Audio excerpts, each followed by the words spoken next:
印尼南苏门答腊省印尼上座部佛教徒协会地区理事会在巨港九仙女基金会礼佛堂隆重举行就职典礼，并由印尼上座部佛教徒协会省级代表理事会直接为其正式受职。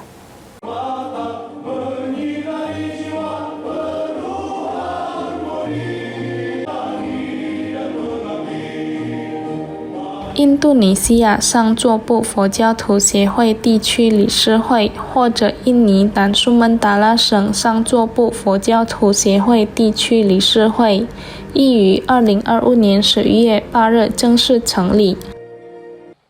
南苏门答腊省印尼上座部佛教徒协会地区理事会的就职典礼在巨港九仙女基金会礼佛堂举行。南苏门答腊省印尼上座部佛教徒协会地区理事会的任命仪式由秘书长 KRT Romo Asun Gotama Darmanagoro 代表上座部佛教徒协会地区理事会主席比库卡尼萨纳诺马德拉上座尊者亲自主持。南苏门答腊省印尼上座部佛教徒协会地区理事会主席 Rosmina Kurniawan 表示，在被任命为南苏门答腊省印尼上座部佛教徒协会地区理事会主席之后，他强调每位成员必须时刻坚持戒律和佛法，并保持和谐的沟通。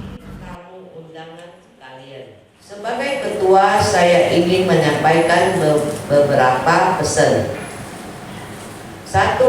Peganglah dengan sila dan dharma. 2.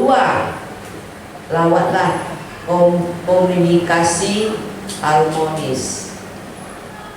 3. Teruslah belajar melatih diri. 4. Sosiallah dengan hati yang tulus。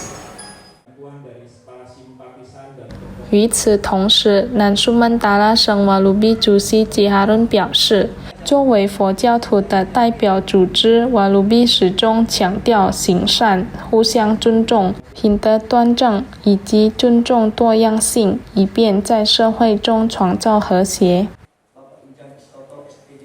Walubi sebagai perwakilan umat Buddha selalu menekankan dan mengajak umat Buddha untuk selalu berbuat dan saling menghargai, bertindak baik, bersatu dan menghormati keberagaman, toleransi, berbudi pekerti yang baik, karena setiap majelis mempunyai tata cara dan ibadah berbeda.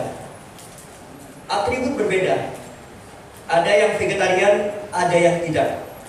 Jika semua ini kita pahami dan kita jalankan, saya yakin harmonisasi akan tercipta dengan sempurna。